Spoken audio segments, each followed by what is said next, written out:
Muy bien, muchísimas gracias a todos los que nos están escuchando, nos mandan saludos. Como les decíamos, estamos hasta las 10 de la noche, aquí en FM Universidad 98.7.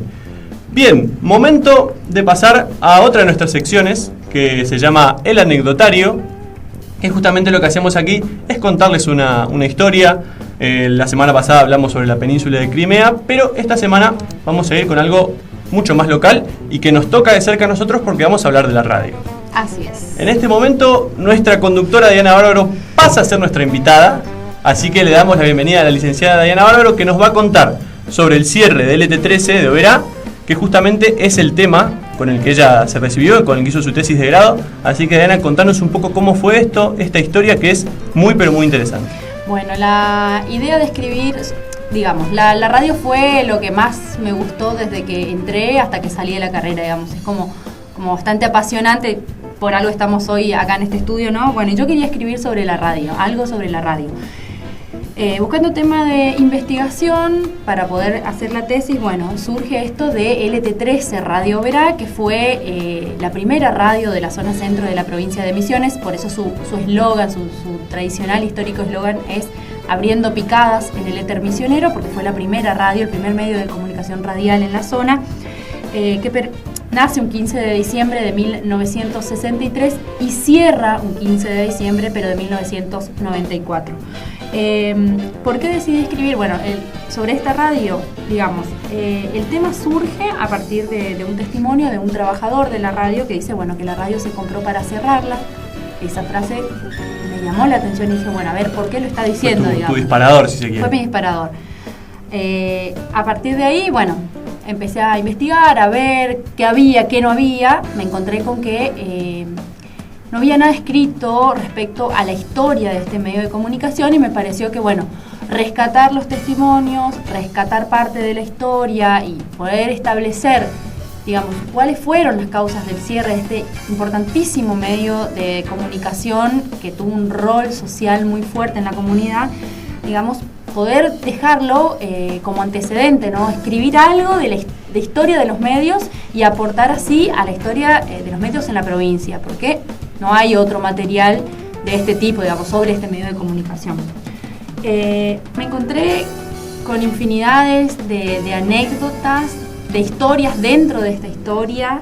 La verdad que hasta hoy escuchamos a la gente que escuchó LT13, la gente se pone a llorar, digamos, habla de LT13 y lo recuerda con tanta nostalgia que se pone a llorar. Justamente eso, es algo muy arraigado de la radio en el público de la zona, porque no solo hablamos más allá de que la radio estaba emplazada en Oberá, sino que tenía una influencia en toda la zona centro. Así es, la radio no solo estaba ahí en la esquina La Rey Jujuy, en las calles La Rey Jujuy de la ciudad de Oberá, para informar, sino que el rol social que tuvo en la sociedad obereña y zonas, localidades aledañas, fue mucho más allá de eso, ¿no? La radio tuvo una gran incidencia en lo que eran servicios sociales. Por ejemplo, la gente se avisaba, bueno, fulano le espera Mengano a la vera de la ruta a las 9, por favor esperarlo. Ese tipo de mensajes, porque antes no había mensaje de texto y bueno. Exacto, no, era una forma de mensajería la radio. Era un medio para que la gente se comunicara entre sí. Entonces, en ese sentido fue un servicio a la comunidad. La radio también tuvo mucha incidencia en la actividad económica de la región porque tenía programas que estaban organizados en función de las actividades de los productores, ¿no? Es una zona productora, entonces se informaba, a ver, los días que abrían los secaderos, las fechas de las cosechas, cómo iba a estar el clima, cómo estaban el estado de los caminos para trasladar la producción. Todo ese tipo de información la gente la recibía a través de la radio. Además que también fue un espectáculo para ver. ¿Por qué? Porque la radio tenía un auditorio donde los programas se hacían en vivo. Entonces toda la gente iba y veía la cocina de la radio, si se quiere, veía cómo se hacía el programa, formaba parte del programa, más allá de las ondas, digamos. No solo estaba del otro lado un transmisor, sino que interactuaban de manera directa. Bueno, y ahí cuentan siempre muchas anécdotas, ¿no? A veces esas voces tan trabajadas, ¿no? Tan profesionales, la pucha, a la hora de encontrarnos cara a cara había sido que no era como me imaginaba. Bueno, algunas desilusiones que nos trae la radio también. Entonces, en ese sentido fue un importantísimo medio de comunicación. Bueno, y también fue una escuela para la gente que trabajó ahí como para la sociedad. ¿Por qué? Porque la radio era un medio de transmisión, o sea, transmitía conocimiento. Los programas se pensaban en función de la educación, ¿sí? El entretenimiento y la educación estaban como muy ligados entre sí. Y también hoy grandes periodistas, ya antiguos periodistas si se quiere, iniciaron su camino en LT13. Entonces fue la escuela, ¿sí? Su director era el profesor Hugo Amable, bueno, y era una persona muy dedicada a la educación. Dayana, la radio también tuvo un rol muy importante durante la última dictadura militar. Sí. Contanos un poco sobre eso. La radio en realidad sufrió la dictadura militar. ¿Por qué? Porque se transformaron todos los modos de decir y de hacer las cosas en la radio, ¿sí? Había una vigilancia importante. Ser una radio que estaba en medio de la selva casi, donde había escasas vías de comunicación, no era una cuestión menor, no era, bueno, es una radio, no le damos importancia, no, para nada. Había presencia militar las 24 horas del día en la radio. Entonces, ¿qué pasa? Se controlaba qué se decía, qué no se decía, a quién podía dar voz, a quién no, qué música se podía pasar. La música fue importante también en este medio de comunicación. Estaban controlados, todos los días se entregaban por planillas, digamos, los autores, los minutos, el nombre de las canciones, y había una lista negra, había una lista de autores prohibidos que no se podían pasar. Entonces, bueno, hasta los trabajadores sufrieron incluso amenazas durante esa época, bueno, porque había gente había asociaciones, grupos, por ejemplo, el Movimiento Agrario Misionero, el MAM, se comunicaba siempre a través de la radio, y durante la dictadura militar ocupaba este medio de comunicación y lo usaba en clave, ¿sí? Ponían seudónimos a sus integrantes, y bueno, las fuerzas descubren que esto pasa así, y bueno, tremendo lío se armó, digamos, hasta amenaza hubo, así que en ese sentido fue una época muy dura para la radio, para el LT13, aún siendo una radio, como les decía, que estaba ahí en la selva misionera casi. Dayana, tenemos un audio de lo que ha sido, de lo que era la radio, la presentación. Contanos un poco quién era la que lo hacía y cómo comenzaba el día con este sonido. Bueno, este audio es rescaté algo de cómo era la apertura de la radio en ese momento. Lo hace una locutora, bueno, que estaba siempre ahí, que se encargaba de esto, Nietzsche, conocida como Nietzsche. Ella lo hace. Vamos a escucharlo para que vean, digamos, el trabajo que había en la radio en todo lo que era la parte de la locución. Iniciamos un nuevo día. Esperamos ser su compañía. LT13, Radio Oberá, transmite desde Oberá Misiones, República Argentina, en la frecuencia de 1470 kHz, amplitud modulada, frecuencia de 200 metros. En transmisión, LT13, Radio Oberá, primera emisora de la zona centro. LT13 Radio Oberá, abriendo picadas en el éter misionero.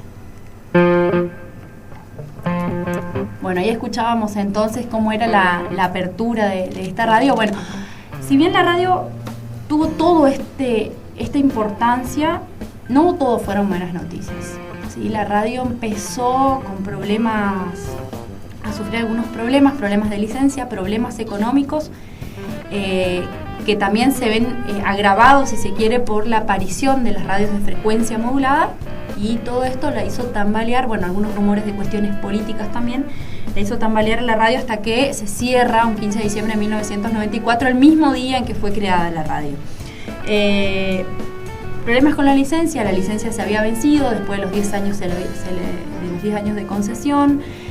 Solicitaron la renovación al Poder Ejecutivo Nacional, pasaron varios años, no tuvieron respuesta. Después de 12 años de la radio de funcionar al aire sin licencia, el Poder Ejecutivo le deniega la renovación de licencia.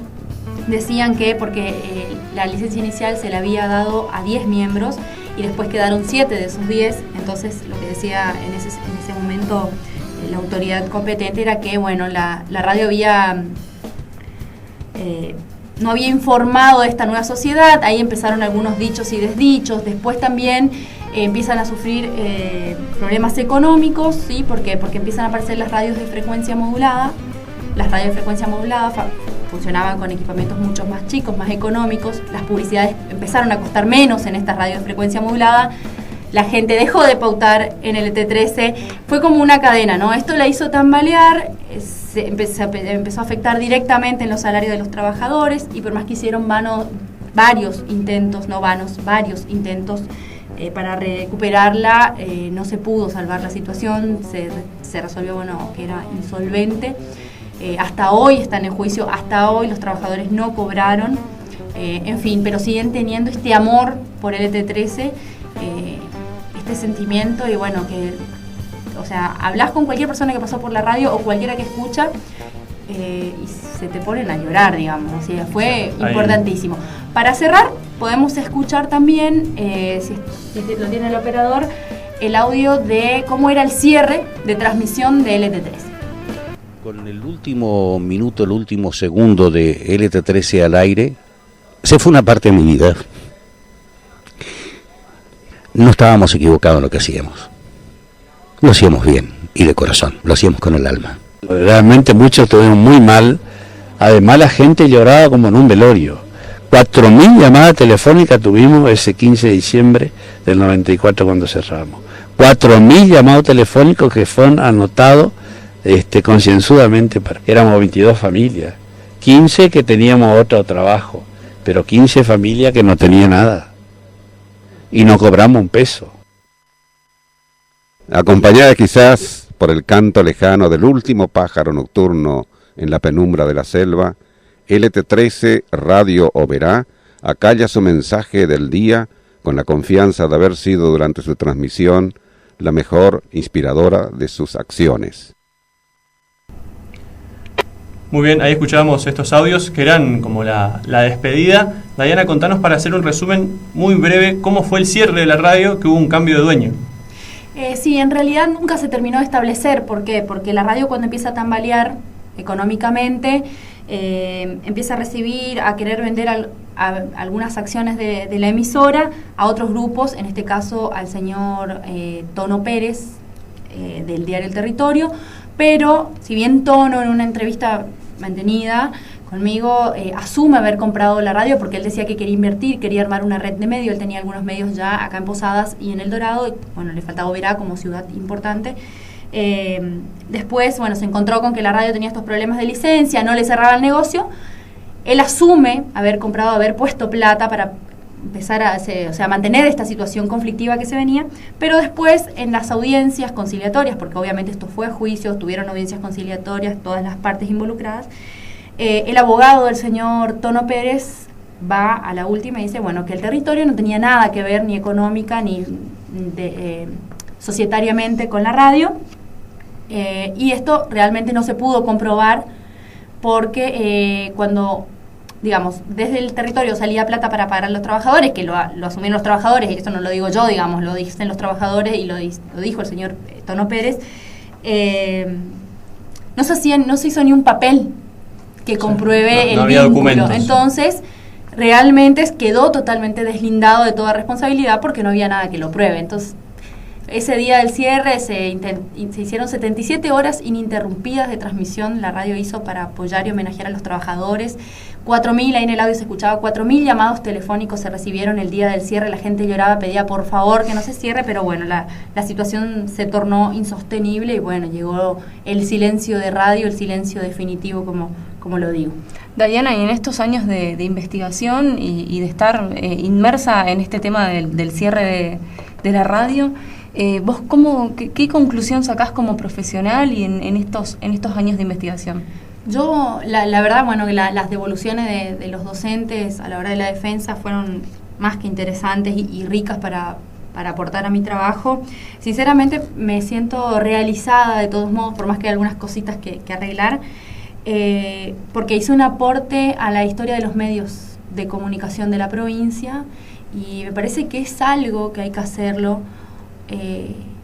para esto de reproducir la memoria, ¿no? ¿Por qué? Porque los testimonios en algún momento dejan de estar, ¿no?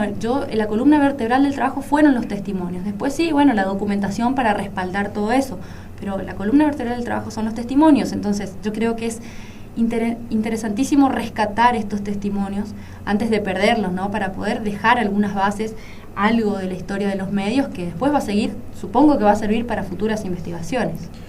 Muy bien, ahí la escuchábamos a la licenciada Diana Bárbaro, que nos hablaba sobre la historia de LT13.